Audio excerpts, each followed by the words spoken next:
आमर प्रतिष्ठा दिवस विजु जनता दल थिला ए प्रतिष्ठा दिवस रे आमर बिजू बाबू को श्रद्धांजलि देलु ता सहित आमर हजार हजार संख्यार जनसाधारण आज आसते समस्त माँ माने बापा माने भाई माने जो आसते से भितर आमर 24 वर्ष शासन काल रे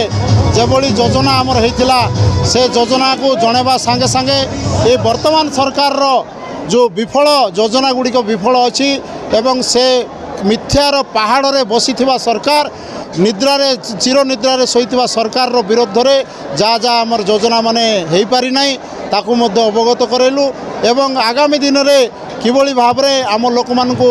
मौलिक सुविधा पहुँची पारिबो सेहितपई सरकार पाखरे दाबी जणेबा संगे संगे दरकार पड़ले आमे आगामी दिन रे मध्य स्ट्राइक रो मध्य व्यवस्था करबो धान उठी पारु नाही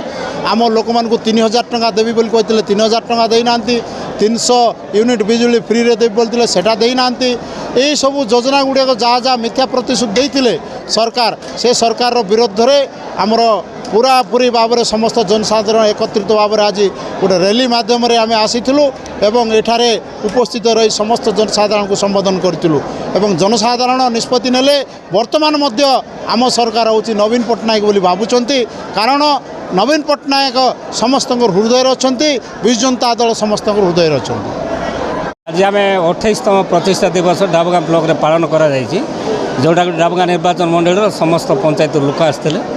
एवं जो भाई लोक भितर उत्साह अच्छी निश्चित भाव में आगामी दिन को विजु जनता दल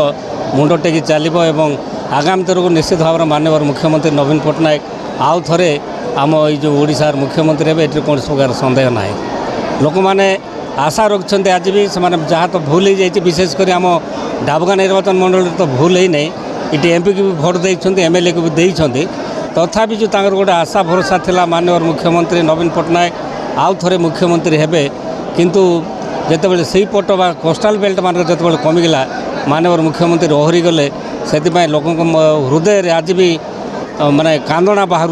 आज लोक मैंने तार उपर परिताप कर पश्चाताप कर आगामी थर को निश्चित भाव में माननीय मुख्यमंत्री नवीन पट्टनायक आउ थे शासन कार्य देखापी समस्त आशा और भरोसा रही।